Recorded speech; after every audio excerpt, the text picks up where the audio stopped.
За хай зүрхнүүд өнөөдөр бол мэдээж 2024 оны 12 сарын 31 буюу энэ оны бүр хамгийн сүүлийн өдөр байгаа. Та бүхэндээ амлсан ёсороо маш хөөрхөн аниме бэлдсэн байгаа. За тэгээд ярьж өгөхөөс өмнө бас нэг зүйлийг хэлье. Миний мик хитэрсэн. Тэгээд уцаараа дуу оруулсан болохоор ер нь бол жаахан чанар муутай орсон байж магадгүй. Маргааш орох гайд маань болохоор ямар нэгэн чанар бол асуудал байхгүй. Өмнө бэлдсэн байсан учраас тэгээд дээр нь 2024 оны турш манай гайдыг дэмжиж ажилласан ийм хөөрхөн фигур болон аниме худи, цамц, фотволк зардаг Kero Store-то бүр маш их баярлаа. Шинэ фигурууд бас ирсэн билээ та бүхэн маань сонирхоод авахыг хүсэх юм бол энэ пэйж хуудас руу нь чат бичиж болно. За тэгээд одоо 2024 онд та бүхэн маань илүү хичээгээрээ инээтрээ гэж би юусоо хэлэхгүй. Яагаад гэх юм бол та нар бол уусаа хангалттай хичээж байгаа. Тийм учраас зүгээр л энэ оноосоо илүү 2025 онд аз жаргалтай бас ирүүл агаарэ. Тэгээд энэ 2024 оны турш надтай хамт байсан цаашдаа байх бүх үзэгчдээ, бүх зүрхнүүдээ миний зүгээр л чин сэтгэлээсээ баярлалаа гэж хэлье. Яагаад гэх юм бол зүгээр та нар байхгүй бол би хинч биш. Угаасаа би хинч биш байх байсан. Та нар байгаа учраас би та бүхэндээ зориулж энэ гайдыг бэлтгэдэг. Тэгээд хоолоо маань угаасаа өвдөө дудаж гин үү, им уугаад угаасаа намдахгүй байна. Амар муухай ханиад ийлээ манайхаа. Тэгэхээр тархлагаа сайн дэмжээрээ. Гадаа угаасаа амар утаатай төвжрэлтэй хүүтэн байгаа учраас ханиад хүрснийхаа дараа биш, хүрхээсээ өмнө сайн тархлагаа дэмжээд даарахгүй дулаахан хуцлаад явахгүй бол энэ ханиад бол үнэхээр идэгшгүй маш удаан үргэлжилдэг ханиад байлээ шүү. Тэгээд энэ оны турш надтай хамт байсан та бүхэндээ маш их баярлалаа. Тэгээд Zero to бит хоёрын зүгээс хайртай шүү гэж хэлээд гайд эхлүүлье. Манай анимегийн гол дүр бол Kazuki Rei. Манай хоёр бол хөлсний алуурчид алж байгаа хүмүүс нь ихэнхдээ муухай зүйл хийдэг хүний наймаа хар тамхи гэх мэт гэмт хэрэг хийдэг хүмүүс байдаг байхгүй юу? Бас л нэг даалгавраа амжилттай биелүүлчихэд байж итэл Мири өвдсөн гэх дуудлагыг аваад өвгтлээ сандарч байгаагаар манай аниме эхэлнэ. Тэгэхээр энэ бүхэн яаж эхэлсэн талаар эхэлцгээе. 12 сард буюу 100 сар шинэ жилийн үеэр Kazuki Rei хоёр нэгэн даалгавар авна. Тэр өдөр Kazuki нэг хүүхэнтэй хамт хончоод бүр нэг гүйрсэн амтан явж байна. Шинэ жил болох гэж байхад чинь Рэй харин гэрээсээ огт гардгүй байнга гэртээ тоглоол байж идэг. Ер нь л ямар ч амьдралын зориггүй хамтраад хүн алаад мөнгө олоод л амьдрдаг гэж хэлж болно. Энд харагдаж байгаа Kui-chan цаанаасаа захиалга аваад юу хийхийг нь хэлж өгнө манай хоёрт. Kazuki бас яаж зүгээр байхав, мөрийтэй тоглоод хамаг юм алдаад хүмүүс гэр бүлэрээ сайхан баярлах гэж байхад иймэрхүү л царайтай. Шинэ жилээр авсан даалгаврын өдөр яв ягаан өнгийн күрдэгтэй яв ягаан бамбууш үүрцэн жижигхэн охин ганцаараа гүүгээд л хүн амтнаас нэг газрын хаяг асууж байгаа бололтой. Kazuki Rei хоёрын энэ өдрийн даалгавар нь энэ том буудалд шинэ жилээ тэмдэглэх гэж байгаа хүний наймааны том боссыг алах ёстой байдаг. Тэгээ маш нарийн төлөвлөгөөтэй байдаг болохоор Kazuki хуурамч дүрсгээд Сантагийн хувцас өмсөд билүү авчихсан явж идэл цахилгаан шатанд нь нөгөө охин ч орж ирээд "Вааста торт гэл тоортноос нь идээд би аавтайгаа уулзах чагаа гэдэл цаадах чинь бүр яагаа мэдгүй заах хиндүү. Ахынхаа үгэнд л орно шүү. Заа юу гэтэл нөгөө хүүхэд чи угаасаа жоох юм чи юу гэж үгэнд нь орох вэ? Дээд давхарт гарлаа. Гарч иртэл охин шууд гүүж гараад тэрүүгээр чинь бөөм буудалцаан орилон. Тэгээд гол байгаа алах гэсэн чин охиныг барьцаалаад энэ үед Kazuki би чиний аав чинь байна гэж худлаа хэлж хуураад нөгөө гол байгаа ямар ч байсан ална. Гэхдээ нэг том асуудал энэ даалгавраас болоод Kazuki Rei хоёрын амьдралд бяцхан гүнж орж ирсэн байд юм аа. Энэ хөөрхөн гүнжийг маань Мири гэдэг 4 настай яах аргагүй жоохон юм болохоор янз бүрийн зүйл хиймээр санагдаад хамт хоол хийгээл хамаагүй юм оролдож өөрийгөө гимтэх гэдэл би таныг ааваа гэж дуудана бас Рэйг ааваа гэж дуудана гэдэл манай хоёр ч хүүхэд өсгөж байсан туршлага байхгүй болохоор жинхэнэ шоконд орно шүү дээ. Миригийн үрж явсан цүнхэнд захиа зураг байдаг. Тэгээд тэрэн дээр нь энэ охин бол чиний хүүхэд, охиноо өөрөө өсөг, намайг охинтой минь хаяад явсны чинь нэстэ өршөөхгүй, их нэртэй мэддэхийг хүсэхгүй байвал надад их хэмжээний мөнгө өг гэнтэр гэсэн байдаг. Гэсэн чинь манай хоёр 100 сарын өдөр нэг хүн алсан да тий. Мирийг барьцаалаад байсан. Тэгсэн чинь тэр залуу нууц амрагтай байсан. Нууц амраг нь хүүхэдтэй болсон гэсэн үг. Тэгэхээр манай хоёр аавыг нь алдсан гэж хэлж болно. Одоо энэ хүүхдийг ээж дээр нь аваачиж өгөхгүй бол цаашдаа ажиллаа хийж чадахгүй Мири хувцас авааруулж харна. Өөрсдийнхөө подвалкноос өмсүүлээд ганцаарнг нь орхиод гараа авчлаа. Тэг Кючан дээр очиод өмнө алсан хүний талаар мэдээллийг олоод өгөөч ээ. Жоохын хэрэг болоод гэд нуухгүй бол угаасаа болохгүй. Тэг энэ хоёртой харин Огино гих эвгүй царайтайгаар зурж орж ирнэ. Буцаад гэртээ орж ирэхэд гэрт нь хулгай орсон юм уу гэхлээр бүр амар болцсон. Тэгтэл үгүй ээ, хэргийн эзэн бол Мири. Бүр жинхэнэ буу энтрийг нь барьцсан. Тэгэхээр дахин Мирийг ганцаарнг нь үлдээж болохгүйг манай хоёр мэдэрнэ. Казуки Рэй хоёрын дараагийн даалгавар орж ирнэ. Угаасаа ганцаарнг нь үлдээж болохгүй нилээн судалгаач хийн, гол байныхаа уг нь чихрээр Мирийг хуурах гээд үлдээх гэсэн биш. Цаадах ч бүр дарвайдлаа уйлцсан. Авч явахаас өөр сонголт үлдэхгүй. Тэгээд Мирийг машинда байжий гэхэд цаадах ч шээс нь хүрээд твч гээд засварчин байна гэж нөгөө айлда Казуки орлоо. Уг нь хамаг юм нь бүтчихийтэл Мири шээс нь үрээд нөгөө айл руу гуйж ороод шээчээд гарч ирээд Казукидээ таарад аава гэж орлоод бүр саваанаа. Нөгөө хэд нараас нь бүр хөөгөөд зүхтаад бөөм буудалцсан юм хүн амтаа алах даалгавар нь бүтлгүүтлээ. Арай гэж л зүхтаж чадна. Дараагийн үзэгдэл дээр Рэйн бага насны талаар гарна. Аав нь бүр маш харгис, хатуу, бүр аав гэж дуудуулдгүй дандаа босс гэж дууддаг, зоддог, тамалдаг байсан талаар хард арч сэрнэ. Казуки Рэйг Миритэй үлдээгээд Кючан дээр очиод мэдээлэл авахд ашгүй ээжийг нь олцсон байна. Тэг гялсал ээж дээр нь аваачиж өхийн төвс. Мири мэн ганцаараа унтаж чадахгүй, заавал хоёр автаагаа унтах гээд Рэй автаагаа хамт бан дотор унтчлаа. Мири дээж дээр нь очиж гэхэд бөөн баяр ээжийнхээ стейки гэдэн гээтэл нөгөө хоёр чинь ч гэсэн ингээд бидний хуучин ад жаргалтай эрх чөлөөтэй амьдрал эхэллээ гэдэл. Рэй Мири хоёрыг гадаа үлдээгээд Казуки ээжтэй нь уулзах гээд ороход баар бололтой газар задгаах хувц өмссөн хүүхэн айгүй сүртэй дуулж ийн. Гинэт нэг залуу орж ирсний хөөе чамайг бити дураараа үйлчлүүлэх аав гэж хэлээ өстэй гэд хараагаа тахаар нь Казуки харж твчгүй тавтаргүй залууг алхацж нөгөө хүүхэн Казукиг алхатаад Солонгос кино цаашаа.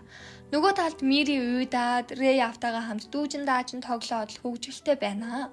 Энэ үед яагаад ч юм бас л Рэй бага насндаа аавдаа маш их зодуулж байсан үе бодно. Миригийн ээж нь баарны дуучин Казуки харин Мири гэж чиний охин мөн бистэ охиноо аав гэхэд чи нөгөө миний явалтдаг байсан залуугийн явуулсан хүн үү гэхэд Казуки нөө төөрсөн хүүхэд олоод авчирч өгч байгаамаа гэсэн чи тэгвэл тэр хүүхэд чинь надад өстой хамаагүй штэ. Би одоо тэрний ээж ч биш. Дэлгүүрээс хямдхан стек авч өгөхөд баярлаад хямдхан охин бэсигээд над руу харж инээдэг. Миний мөрөөдлийг авсан сүрүүлсэн тэнэг охин хинийгээ дуурайдаг байна. Надад одоо өстой тэр охин хэрэггүй. Надад ямар ч хамааралгүй гэдэм да. Төрсөн охиныгээ штэ. Тэг Казуки бүр уур нь хүрээд гараа авчлаа. Рэй харин Миритэй тоглож байхдаа анзаарахгүй байжгаад алдаад тэг хайж идэл цагдаа нар Мирийг хэсэг рүү авч явах гээд Мири ойрлоод бас л энэ үед багийнхан дурсамж бодогдоод шууд л очиод би аав найн гэ хэлцдэг. Бүр гайхтал авсан. Рэй бүр хизээж ингэж хэлэх хүн биш. Бүр огт инээдэггүй, мэдрэмж гардаггүй байхгүй юу? Рэйж Казукитэй уулзаад угаасаа юу болсныг нь ойлгоод дэлгүүрээс стейк аваад Мирид өгөхөд ивэдэ. Ээжийн хийж өгсөн стейк байна өстой гоё ань гэж баярлаад идэнэ. Мириг ээж нь голсон ахгүй гээд байгаа энэ хоёроос өөр түнд хинч байхгүй. Ингээд хамт байхаас өөр аргагүй болж байгаамаа. Жаахан юм болохоор вокноос эхлээд асгаад боснуулна. Рэй бэлтгэл хийж байхад нь хурдыг нэмж хоол унд хийж байхад дундуур нь орж унаж бэртэл нилээн хэцүү байдаг. Тиймээс цаа хоёр чинь хүүхдийн цэцэрлэг эсвэл өдөр өнжүүлэх хайгаад очиж уулзахад захиргаан дээр очиод өргөдөл бичээд ийм тийм бичиг баримт гээд дааж даавшгүй юм яриад байгаа болохоор хуурамчаар бичиг баримт бүрдүүлж эхний өдөр өнжүүлэх дээрээ очиж ярьцлагадаа ороход Мири юу гэсэн гээч манай хоёр аавстай үнэхээр мундаг. Би аав нартай хайртай. Бүр миний төлөө хуурамчаар бичиг баримт бүрдүүлсэн. Аав нар маань бан гэдэг буутай. Тэр нь жинхэнэ буу. Ер нь хамаагүй юм хүүхэд мэдих хэрэггүй гэсэн гээд хамаг юм хэлцдэг. Oh my god. Тэг тэндээс гараад дараагийн газараа очихдоо Мири миний охин аавын л зүг гэж хэлээд тааш өөр бити юм яриараа гээд тэгээд тэнцдэм аа. Тэг эхний даваагаа давсан ч өдөр өнжүүлэхэд эрэхтэй хоол идэх хормогч гутлын уут гар нүрийн альч өршүүдний оос авз гутал хувцас аяг унтлагын хувцас бэлтгэлийн дотоож энтер гээд бүр үнэхээр их юм байдаг. Тэг эднэрийг нь худалдаж авах гээд үнэхэрийн үнэтэй брендийн үнэтэй хувцсны дэлгүүр рүү авч яваад тэг бүх хувцсан дээр нь тэгсэн чинь нэрнүүдийн оён гээд бүр саваан заяо. Казуки бүр гар хуруугаа хатгаад ойж байгаа маргааш нойргүй шахуу хонсон ч гэсэн манай өвчин сүртэй мапын толгойлогчийг хувцлаад очихлоо. Ээж нар нь гайхаад ямар баян аав нар вэ гэсэн яриа гаралгүй яах вэ? Угаасаа Мири дандаа үнтэй брендийн хувцас өмссөн болохоор хүүхдүүд ерөөсөө Миритэд тоглохгүй хувцас чинь муухай олчихно гэдэг. Нөгөө хоёр бол бөөн баяр ингээд өдөр хоног өнгөрсөн ч өдөр бүр өдөр олгон Мири гунигласаар байдаг. Үүнийг нь Казуки анзаараад багшаас нь асуухад харин Мири нэлээд үнэтэй хувцас өмсдөг. Хүүхдүүдээс онцгороод байгаа учраас хүүхдүүд тоглож чадахгүй байгаамаа. Тэгэхээр та хувцас аваарч болохоор энгийн хувцас аваад өчхөө гэд ээж нарын дунд алдартай газар зааж өгтөл тэнд нь бүр бүх зүйл олноороо маш хямдхан нөгөө зовж ойсон сэнжтэй альчуур нь хүртэл бэлэн байдаг за битүү шопинг хийлгүй яхав дээ манай гуравчин. Маргаашнаас нь ашгүй жижигхэн гүнж маань өдөр өнжүүлэхийнхээ хүүхдүүдтэйгээ найзалж тоглож чадлаа. Манай хоёр ч угаасаа байдаг бүх мөнгөө цацаад олигтой ажил төрөлж хийгээгүй болохоор бүр мөнгөгүй болоод Q-чан дээр очиод ажил төрөл хэрэгтэй байна гэд нэг ажил авсан биш. Эдний өдөр өнжүүлэх нь карантинлахаар болоод ажил авцсан байдаг Мирийг харж байгаа. Сүүлдээ энэ хоёр маань бүр үнэн гачин царилсан. За юу ядаргаанд орцсон харалтаа иви. Бүр яах вэ ийхүү гэд Q-чан дээр очиж хоод ажил товсон үедээ амжихгүй нэ гэд хэлэх гээд Рейг Мирийг харжээ гэд үлдээсэн чинь Мири Рейг унтжаах хооронд Казуки аавыгаа ямар ажил хийдгийг мэдгээд нууцаараа араас нь дагаж явж агаад төөрөөсгий. Рей сэрээд Мирийг алах болсныг мэдээд бүр боо юм болно штэ. Тэгээ Мири азар Q-чаны тэр хаваар явж агаад тийш ороо суудсан. Шек энтер уусан шигээ. Тэгээ цаадханд чинь тэгээд манай хамаатны хүүхэдгээ худлаа ярьсан. Q-чан ч гэсэн энэ хүүхэд байгаа болохоор ажиллаа амжуулж чадахгүй байгаа мэн те. Би нэг өдөр хүүхдийг хараад өгье гэлээ. Тэгээ Q-чан бол хүүхдэд аягүй сайн хөөхөн гүнж минь амтрахаа уугаараа гэж жүүс хийж өгөөд нөгөө талд Казуки бүр боож өгөх гээд хурдан ажиллаа амжуулаад Мири дээрээ очмоор байна. Арай Q-чан бүсгүйчүүд эргүүлэхдээ сайн штэ. Манай Мири Q-чанд дурлаад гэрэлчхүйтэй энтер гээд балаа юм бодоод байдаг. Тэгээ өдөр өнжүүлэх дээр нь хүүхдүүдийг гэр бүл нь ямар ажил хийдгийг мэдэж иргэсэн болохоор Q-чанаас манай хоёр аав юу хийдингээ асуусан чинь Казуки жүжигчин Рейг болохоор газрын тосны эзэнгээ худлаа хэлцдэг. Тэгээ Мири мэн уг нь Q-чаны хажууд нөгөө хоёрыг ааваа гэж дуудаж болохгүй гэдгийг мэдж байгаа ч гэсэн санаандгүй хэлчээд байдیں۔ Ингээд Q-чан ч гэсэн бүгдийг нь анзааралгүй яах вэ? Мири маань хөөхөө өдөр өнжүүлэх дээрээ очиод манай хоёр аав ийм ажил хийдэг би аав нартай зөндөө хайртай гэж хэвээр хөөхөн тэгсэн чи Рей Казуки хоёрт Q-чан хэлдэг хүүхэд өсгөн гэдэг тоглоом биш шүү. Ялангуяа Рей танаа аав чи ямар амар хүн билээ. Та хоёр ажиллаа хийж явчаад хизээ өвхийг мэдгүй штэ гэж хэлнэ. Харин манай Казуки чи аль хэдийн аав болцсон гинэт Мирийг бодоол арай их хэрхлүүлээд байгаа юм болов том болоод арай хулгайч болчих үедээ намайг арай бүтэхгүй түгзэг гэж бодохгүй айлгүй дээ энэ төргээд баллаа юм бодноо бас. Энэ үед телевизээр дэлгүүр дээрэмдээд буу авч явсан нэг хэрэгтний талаар гарна. Одоогоор олдоогүй байгаа юм байна. Өдөр өнжүүлэхийнх нь хүүхдүүд амтны үрээлээ үзнэ гэд Мирид хоол хийсэн чинь тэрийгэ өвхөө мартцсан. Араас нь тандаад Мири 3 найзтайгаа хамт төөрөөд тэр аваар явж идэл нөгөө байлаар дэлгүүр дээрэмдсэн гарчин өссөндөө болоод хүүхдүүдийн хоолыг булаагаад Казуки Рей хоёр маань харин тоглоомын баг зүгээд энэ дөрвийг авардаг. Нэг өдөр Мирийг өдөр өнжүүлэхээс нь Казуки аваад явж идэл бороо орж байхад Мири шүхрээ бариад тоглож байхад салхин чүхрэн хийсээд машин дайрчдیں۔ Тэгээ тэр үед нь Казукигийн нүдэнд хуучин дурсамжин сэтэрдэг. Тэгээ гэртээ ирэхэд угаасаа л дандаа Казуки гэрээ цэвэрлэж хоолунд хийдэг. Рей юусоо туслахгүй Казуки чаваас юм ойж явахтай хэлтیں۔ Найс нь үнэхээр бас ядарч штэ. Бүх юмаа би ижин жоохон тусалтай энтер гэл. Тэгээ нөгөө хоёр бол хийсэн хоолыг нь голоол сүултээ Казукигийн уур нь хүрээд үнэхээр таалагдахгүй байгаа бол итгэ байл би та хоёрын гэрээ өөрчлөгч биш шүү гэд уурлаад гараа явчлаа чаваас. Орой гэртээ ирэхгүй болохоор Рей Мирид хоол ундыг нь өгнө, хувцсыг нь бэлтэн. Бороо орж яхад Мирийг өдөр өнжүүлэхэд нь хүргэж өгнө. Амралтын өдөр гэдгийг нь ч мэдгүй. Казуки бол Q-чан дээр очиод ховлож байгаа. Бас Карийн ирсэн чиний авуулсан бүх мөнгийг чинь авахгүй гэсэн гэдгийг. Тэгээ цаадах чинь нэг өдөр ууж идээд мөрөөтэй тоглоом энэ төр тоглоод тэндээс гараад нэг гартай муудалцаад зодуулаад хогийн цэг дээр хөвтчихэдэг байхгүй юу? Карийн гээд байгаа охин хүрээд ирдیں۔ Казуки дээр тэгснээ аха та одоо болооч ээ. Одоо хүртэл ихчийн өхөлд битгий өөрийгөө буруутгаач. Аль хэдийн болоод 5 жил өнгөрцөн гэдэг. Тэгэхээр 5 жилийн өмнөх үйл явдал харагданаа. Казуки хөлсний алуурчныхаа ажлыг хийгээд нэг гарыг хөөгөөд явж байтал нөгөөх нь машин унаад зүхтаж яваад араас нь хөөж адил дээвэр дээрээс огино гэд нөгөө эвгүй гар дугууг нь буудаад тэгэд нэг машинтай мөргөлдөөд хажуухан талд нь Казукигийн ихнэр зам гарах гээд явж байсан. Тэгэд давхар биетэй жирэмсэн. Тэгэд амь насаа алдсан учраас энэ бүхнийг өөрөөсөө болсон гэж боддсон юм лээ. Үзэгдэл солигдлоо. Мири Рэй хоёр бороонд их норцсон болохоор Мири даараа таниад хүрээд халуураад өндөр халуурч байгаа болохоор яах учраа болохгүй шууд Куичан дээр очино. Харин Казуки маань хайртай эмэгтэйтэйгээ яг үхэх гэж байхдаа танилцсаж түүнд хайртай эмэгтэй амьдрах итгэл өгч байсан юм байна. Даанч амь насаа алдсан.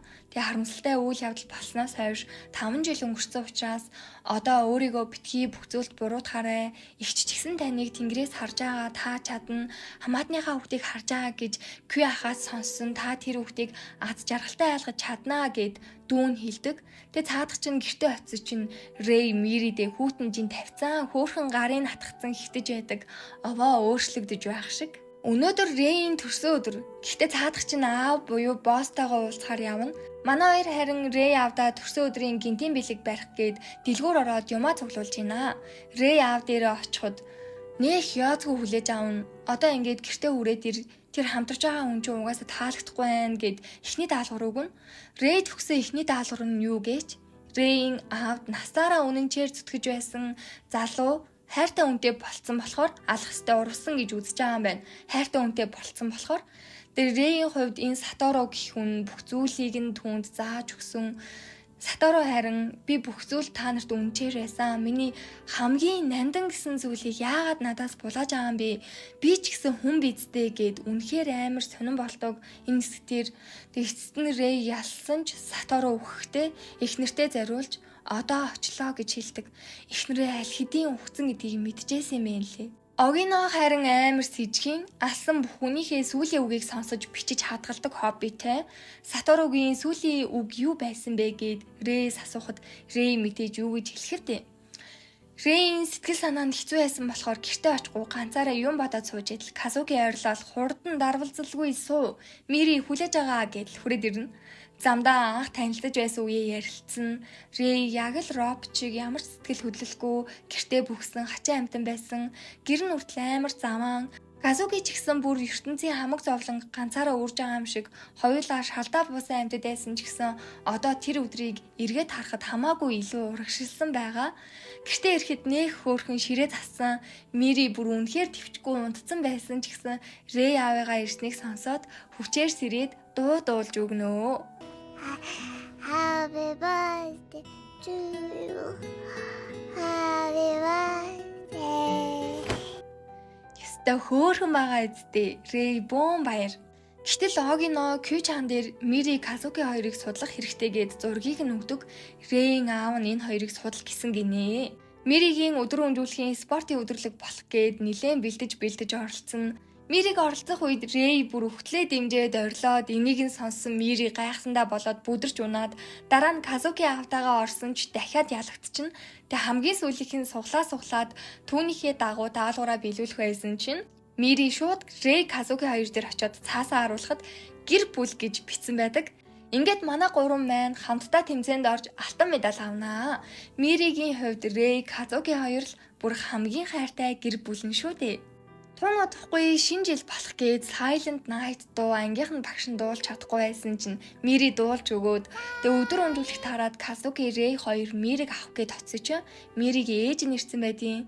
Тэгэд хүүхдээ аавын энэ тэргээд бүр айгүй дураараа нөгөө хоёр чинь чи бүр юу яриад байгаа юм бэ? Балаа авгаа бэ? Бараг хэрэггүй гэд хайчаад юу яриад байгаа юм гэсэн чинь sorry би ажилласаа халагдсан уу ирдэг байсан залуу маань хүртэл намайг хайсан. Би хорт хавтартай биеэр минь тархаж байгаа маш их зовлон үзсэн болохоор одоо л охиныгоо миний хамгийн нандин эрдэнэ гэдгийг ойлгож байна. Охиныгоо авмаар байна. Тэглээ ч гэсэн би та хоёрыг ямар аюултай ажил хийдгийг чинь мэднэ. Шүүхээр явсан ч гэсэн би ээж нь учраас охиноо өөр дээрээ аавна гэдэг. Кьючан дээр очиод хэлэхэд хүртэл ер нь ээжд нь хүсэн дээр те та хоёр ч гэсэн ажил чинь аюултай. Түүнд цаашдаа ямар ирээдүй өвхийг мэдгүй учраас манай хоёр шийдвэр гаргаад нэг өдөр бүтэн өдөржин хамтдаа цагийг өнгөрүүлж ээжтэйгээ хэд хоног байна шүү гэж хэлээд Мириг өгөө явуулцдаг. Учир нь нь Мирийг аюулд оруулахгүй гэсэндээ л тэр. Тэгээ Мири бол харин ээжтэйгээ нэг хончоод буцаад хоёр аав дээрээ ирнэ гэж бодож байгаа. Мири явсан чинь манай хоёрын нөгөө л идэхгүй амьдрал хിവэрээ. Казуки бүр Мирийг санаад л гэртээ хоол унд ч хийж идэхээ болцсон. Рэй ч гэсэн босс буюу аав дээрээ би буцаж очноо. Өнгөрсөн бүх зүйлд баярлаа гэд энэ байрыг чи аваарэ гэд Казуки түлхүүрийг өгдөг. Мири мэн харин хоёр аавыгаа хизээ ирж авах юм болоо гэж хүлээгээд л байдیں۔ Рэй аав дээрээ буцаж очиод гэр бүлийнхээ уламжлалыг залхамжилж авахаа хэлсэн ч аав нь бол за болж гинөө сайн байна. Гэхдээ чамд маш том хүлээсэн. Ямарваа нэгэн зүйлд хорогдоод тэр нэг жижигхэн охинд үнэхээр хайртай болсон учраас энэ асуудлыг чинь би зохицуулаад өгье. Бити санаа зов гэдیں۔ Тэгэхээр Мирийг ална гэсэн үг штэ. Рэй энэ бүгдийг мэдээд бүх зүйлийг таны хүснээр хийнэ. Мири Казуки хоёрт битгий гар хүрээж гисэн ч зөвшөөрөхгүй. Ингээ шууд Казуки руу залгаад яаралтай Мири дээр очиорой түүнд муу зүйл болох гээд байна гэд энэ үед тэдний хаалгыг Огино нүдэд ээж нь анзааралгүй онгойлгосон ч бүх зүйл оройтсон. Ээжийг нь шууд алчдаг. Тэгэд Миригийн өрөө рүү орох гэхэд ашгүй Казуки ирж таарад нилээнч зодтолт нь болиулах гэж үзэн Казукигийн мөрлөө хүртэл буудаад цаг хожсны эц цагдаа дуудлага хүчгсэн.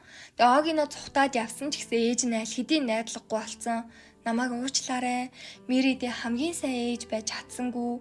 Миригээс миний өмнөөс уучлалт гуйгаарай. Дураараа ээж байсан уучлаарай гэд амьсгал хураана. Кью чаан ч гэсэн ирсэн болохоор эндээс гяс яваад аюулгүй газар очино. Рэй бол санд минд Мирийг л асуугаад зүгээр өстэй гээд л ороод ирнэ. Тэгээ Рэй Казуки хоёр эцсийн шийдвэрийг гаргахаар ярилцсанаа. Одоо зүгээр л Мирийг өгсөн юм шиг болгоод холын хол хинч олохгүй асрамжийн газар үгүй. Хоёулаа ч гэсэн уулзахгүй энэ бүхний бүгдийн дуусгыг гэхэд Рэй бол шууд уурлаад чи юу яриад байгаа юм бэ?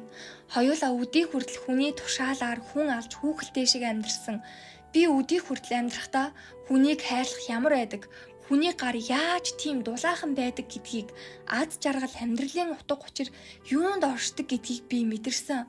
Мирийг хол асрамжийн газар өгөөд юу өөрчлөгдөх юм? Одоо Мирид бид хоёроос өөр хинч байхгүй сте гэдэл ярилцаад Миригийн төлөө өөрсдийгөө золиослсон ч хамаагүй бүх зүйлээ өөрчилж хөөхөн охиноо өөрсдөд дээрээ авч үлдэхэр болж манай хоёр алуурчдын ажилласаа гарна. Манай гурав дахин хамтдаа амьдарч эхэллээ. Тун утгагүй шинэ жил болох байгаа учраас өнөөдөр өдрөө өнжүүлэхийнхэн шинэ жилийн тоглолт болох байгаа. Тэгээ Мири заавал хоёр аавыгаа ирээрээ гэд манай хоёр Рэйн аавтаа уулзраа болохоор болноо. Гэтэл очихт нь аав нь бүр аль хэдийн шийтсэн хүүгээ алах гээд бэлдсэн байдаг. Нилээн их дайралтууд авч Огино нь Казукиг угаасаа алах гээд чичрээд сүүлийн үгээ хилмэл гээд эцэст нь Огино өөрөө жижиг олж байгаа. Рэй харин би аавтайгаа өөрөө ярилцаад ирээгээд орлоо. Аав нь ширээн дээрээ буу тавьцсан хүлээж гин. Рэй орж ирээд боосоо би танаа бүлгмээс гарлаа гэж шууд аавынхаа мөрлөө буудаад би танаас холдоод бүх зүйлийг мэдэрсэн. Гэрэл харанхуй хоёр хамтдаа байдаг. Энэ хийж байгаа аимшигтай бохир ажил чи хизээч энэ ертөнцөөс алга болохгүй. Тэглээгээд би юу ч мэдрээгүй. Танаас холдоод амьдрал ямар үн цэнтэй гоё байдгийг ууртай өглөөж гисэн хамгийн сайн найз, хямдхан зайрмаг стейкний амт, жижигэн ч гэсэн халуун дулаан гэр, шүнжэнгөө нойргүй хонсон ч хамаагүй хайртай охиноо халамжлахад ядрахгүй байх тийм мэдрэмж, хоол хийж чадахгүй ч гэсэн гэр бүлээ гэсэн сэтгэлийг, санаанд орхооргүй аз жаргалыг гинтийн бэлэг, гэр бүл гэж юун дээр тогтдсон бэ? Энэ ертөнцид хайр татам зүйл ямар олон байдсан бэ? Учир нь би тантай байхдаа хизээж эцгийн хайрыг мэдэрч байгаагүй. Казуки, Мири бид гурвын хувьд цуснаас илүү бат бөх нандин холбоо байгаа. Би тэр хоёроо хамгаалж чадахгүй гэвэл миний энэ гаранд ямар ч утга байхгүй гэж хэлээд өөрийнхөө гарыг буутчихдаг. Тэр хоёрын төлөөрчтэй. Тэгээ юу гэсэн гэж би таны хувьд үн цэнгүй бас би таны хүүч биш. Баяртай аваа гэд гараа явдаг. Ёо энэ хэсэгтэр угаасаа яах аргагүй шууд уйлсан дуу оруулалт хийж явахдаа хүртэл хоолой сөөцөн ч гэсэн хоолой зангирж гин. За ингээд бүх зүйл дуслаа. Мири маань хоёр аавыгаа хайгаад л хараад байж адил гаднаас хоёулаа Сантагийн хувцас өмсчихсэн ороод ирсэн. Хоёр аавыгаа хараад бүр өөртөө итгэлтэйгээр дуулаад аавыгаа тэрврээд нэх гой дулаахан мэдрэмж ийм хөөрхөн зураг хүртэл ахуулдаг. Ингээд маш олон жил өнгөрлөө энэ өдрөөс хойш. Мири маань ийм жоохон байсан хэрнээ зөндөө том болсон байдаг. Манай хоёр харин алуурчны ажилласаа гараад ресторан нээчихсэн үнэхээр аз жаргалтай байдаг. Ингээд манай аниме маань дуслаа. Энэ аниме маань гэр бүлийн үн цэнийг харуулахаас гадна хүн яаж өөрчлөгддөг юм бэ? Хайр гэдэг ямар хүчтэй юм бэ? Хизээж өөрийгөө өөрчлөгдөхгүй байхдаа гэж бодсон ч тэр харанхуй нүхнээс хайртай хүмүүстэй болоод хайртай хүмүүсийн төлөө бүхнийг өөрчилж харанхуй нүхнээс өөрийгөө гаргаж авч чадсан гэдгийг харуулсан бүр гайхалтай аниме байлаа. 2025 онд та бүхэн минь илүү хичээгээрэй гэж хэлэхгүй, та нар минь угаасаа хангалттай сайн хичээж байгаа шүү. Зүгээр л энэ оноосоо илүү хүссэн бүхэндээ хүрээд эрүүл аз жаргалтай байгаарай. Тэгээ хайртай шүү та нартаа, бүгдэнд нь шинэ оны мэнд хүргэе. Зүрх.